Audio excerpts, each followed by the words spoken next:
What up, y'all? It's Season Love, SZNLUV. That's who I be.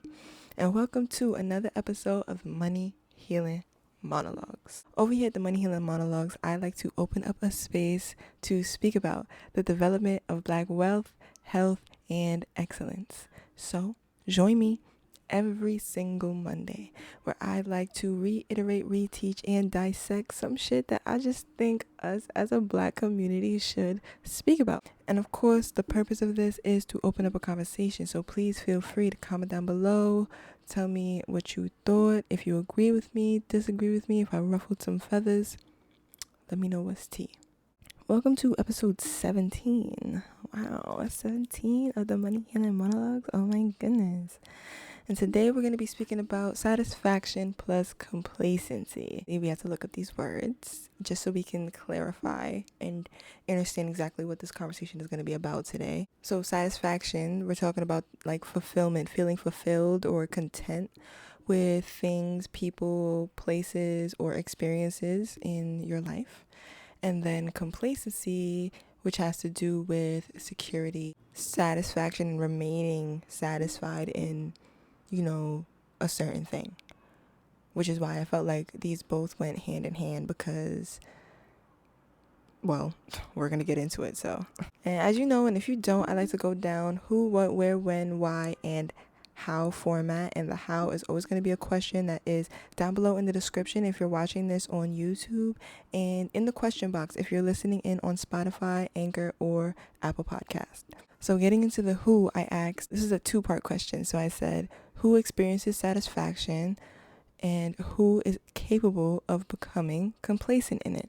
That we all experience satisfaction, on whatever level or capacity you want to, think about it on. We all indulge in certain things to experience that satisfaction. And I don't know why I just thought of dopamine, like giving us that fulfillment or that contentment in whatever we are experiencing, because everything in our external is a stimulation at some point, or I mean not at some point, like literally it's a stimulation because it is affecting you in some way, shape, or form, whether that's one of your five senses or your sixth sense, which is the feeling, which is the energy. It's transferring energy to you. Everything in your external is a stimulation. So we all experience satisfaction in some way, shape, or form. Now, on to the second part of the question where I asked who's capable of becoming complacent in it. I said everybody is capable of falling victim to complacency because of fear. And fear has been the main thing that's controlled us for a very, very, very, very, very long time. And I said that's controlled us because it no longer controls us. We're going to claim it right here, right now, in this present moment.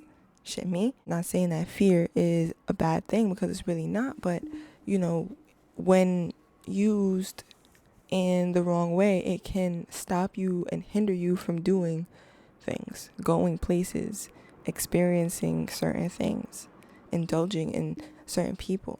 And then bringing me into my what, I asked, what part of our environment feeds into the satisfaction with complacency?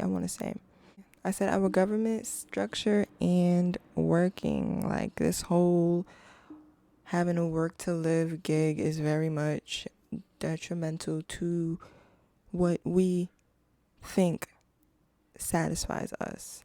And I said that capitalism is a money game. So essentially everything that they set in place is to benefit somebody that is making more money.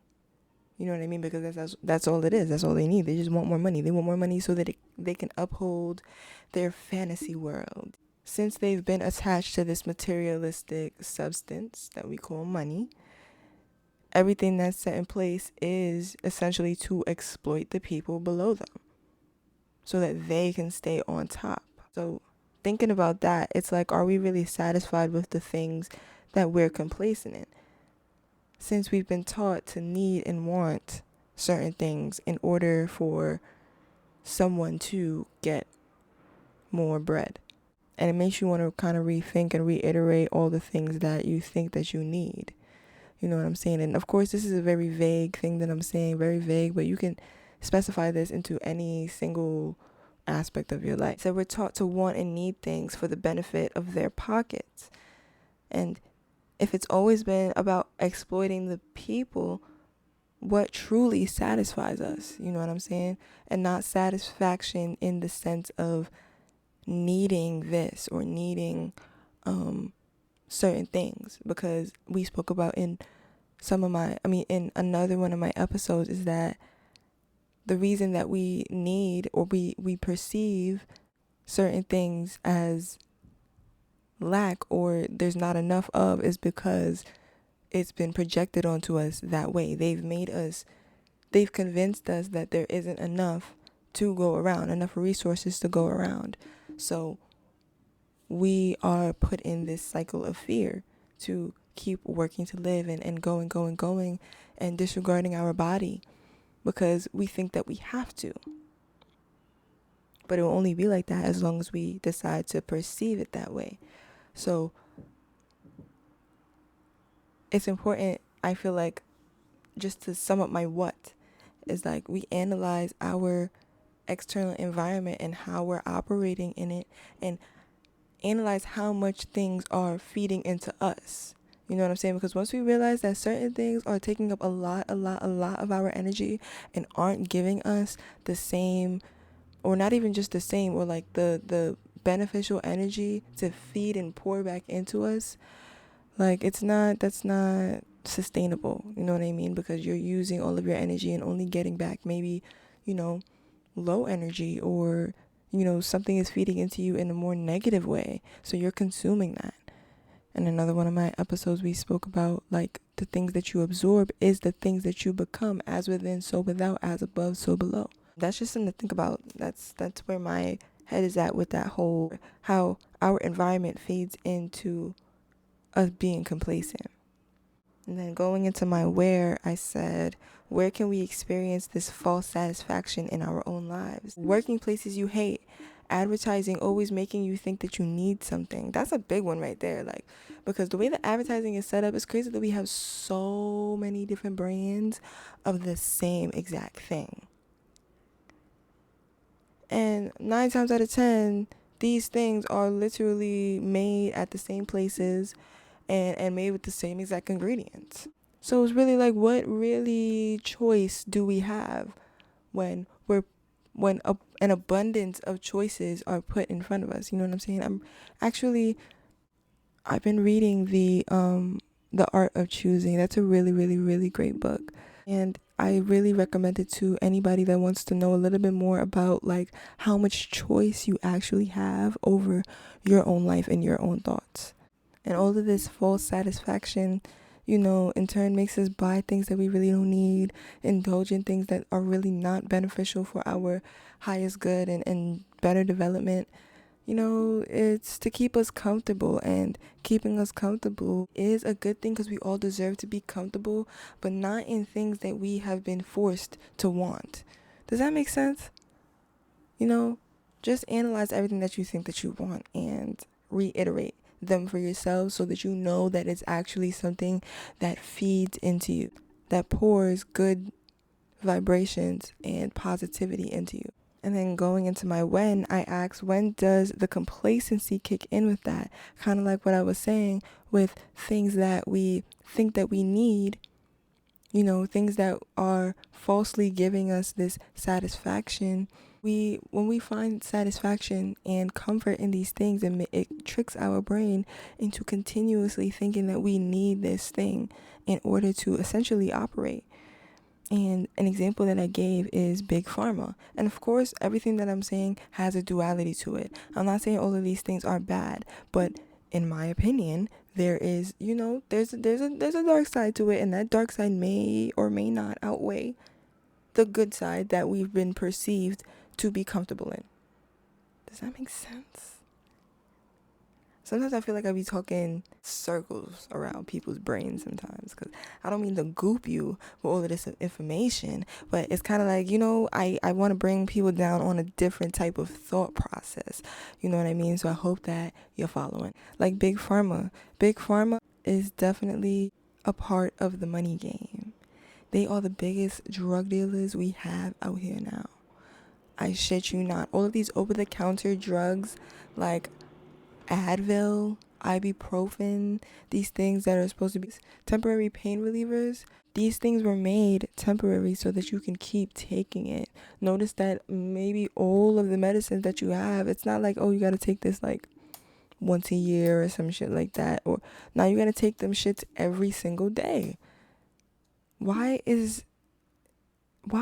do we make, or why were we creating medicines that we have to take consistently and continuously?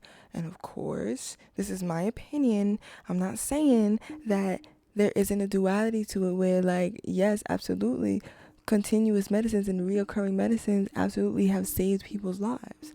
I'm not doubting that. I am not knocking that.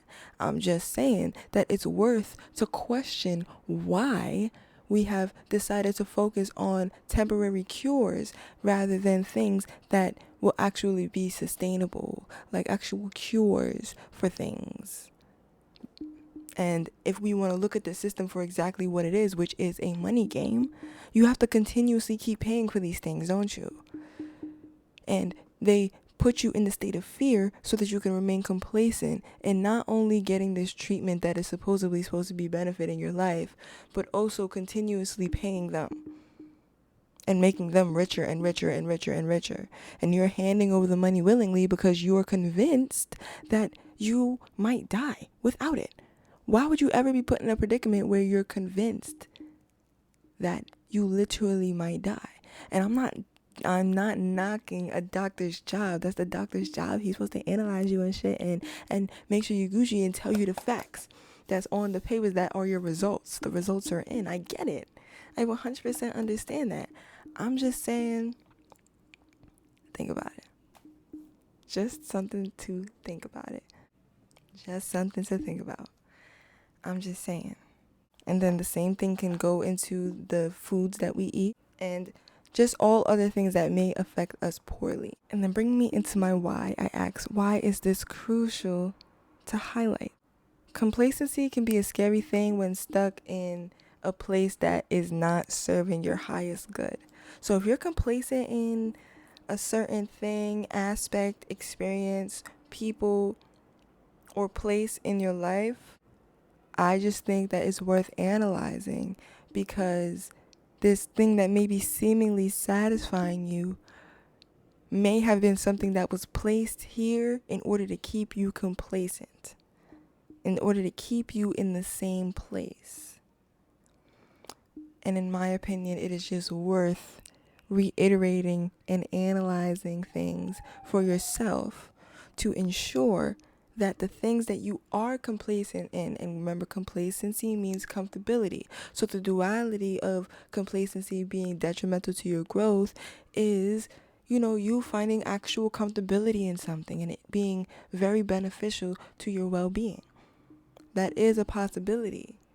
However, since we all have lived in this system, it is worth reanalyzing everything that you think that you know and the things that you are complacent and comfortable in, and ensuring that it's something that is feeding into you in a positive way. And then my question for the how for this episode is, okay, what's something that satisfies you but is in some way keeping you complacent?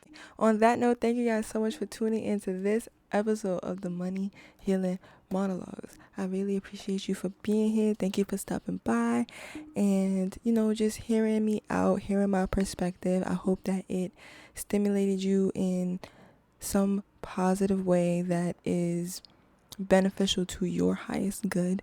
I'm grateful to have you here. Please don't forget to subscribe to the podcast, send it to a friend, send it to your peoples, you know what I'm saying? It's time to start thinking different, opening our minds, freeing our minds, and starting to manifest better for our community. And that starts with us healing. So I hope that you have a beautiful day. I love you, and I'll see y'all next time. Peace.